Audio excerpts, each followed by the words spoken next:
The Lost in the Dam is a $20 downloadable content pack available exclusively on Xbox 360. Though the game takes place in Liberty City around the same time as your adventures with Nico, this is kind of considered a separate game world, so all the new gameplay additions, the new music, the new weapons, the new bikes, all that stuff is only going to be available for Lost and Damned. As far as we know, as far as Rockstar has said, you're never going to be able to import any of that stuff into GTA 4. In Lost in the Damned, you play Johnny the Jew, who is the vice president of a biker gang called The Lost. To help separate the look and feel of The Lost and Damned from GTA 4, Rockstar did a lot of stuff with the presentation. And they added this grainy filter to the game, and that's going to be seen throughout. It's really present in the cutscenes, but you know, it's there all the time, and unfortunately, that grainy look, which actually worked really well with a game like Mass Effect or Left 4 Dead, doesn't work here because it basically makes Liberty City look ugly. The story in Lost in the Dam is pretty straightforward and pretty simple. It'll probably take you about 8 hours to finish, but then there's going to be a bunch of side missions as well, so your full experience could be anywhere from 12 to 20 hours if you want to 100% the game. While a lot of the great presentation elements of a Rockstar game are here, you know, great cutscenes, great dialogue, lots of humor, the story itself just isn't very compelling, and to be quite honest, Johnny is just not an interesting character. It's not somebody that you like, he's not compelling, there's no compassion for him. Johnny is an established character, he's been in Liberty City for a long time, and in fact, as we find out, he's actually been in GTA 4, you probably just forgot about him. So there are a couple of missions actually where Nico and Johnny are together.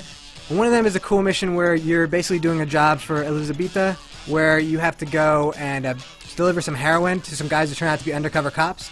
If you remember from the game, this was where Nico and Playboy met up with some guy you didn't know. The cops turned out to be bad. Nico and Playboy run up to the roof to escape. The other guy goes downstairs. Well, that other guy was Johnny. You get to play that now. You get to see Nico and Playboy run off, and then you've got to basically go downstairs to make your escape. But besides just those crossovers with Nico, there are actually a lot of peripheral things from GTA 4 that are explored in more depth in Lost in the Damned. If you remember from GTA 4, there were lots of reports of a serial killer on the loose. Well, you're going to experience firsthand how that guy got out of prison in the first place. Now, there are some great things that Rockstar did in terms of the gameplay.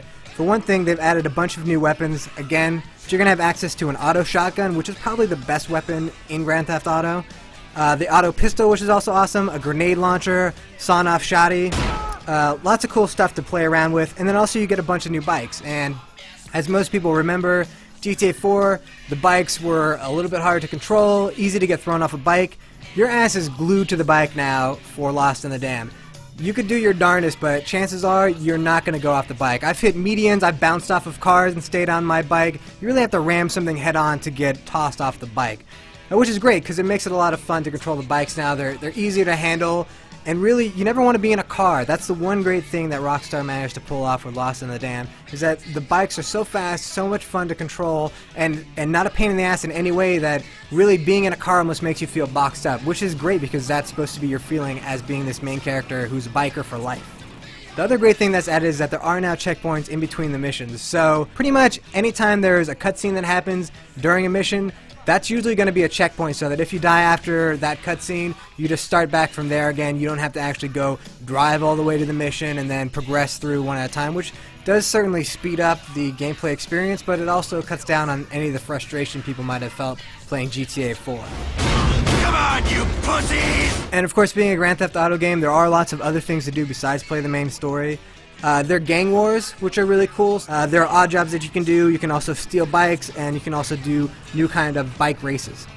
In the end, The Lost in the Dam just doesn't hold a candle to Grand Theft Auto 4. You know, Liberty City was a main character in GTA 4. Not so much in The Lost in the Dam. The real focus is on the biker gang, and again, those guys aren't terribly interesting. So compared to Nico's story, it's just not as compelling, but I have to say that the gameplay changes that they made are phenomenal. Just for that reason alone, you're going to want to play, check out all the new weapons, and just have a lot of fun riding on those bikes. It's too bad that you can't bring that into Nico's story, because I'd much rather just play as Nico with all these new toys. But certainly for $20, having this, you know, an 8-hour single-player story, a bunch of other stuff that you can do around town, some mini games you can play like air hockey and arm wrestling, and then, you know, on top of that having new multiplayer modes as well, new songs, new radio station. It's a very complete package, and for only $20, that's actually a great deal compared to what we've seen from other downloadable content.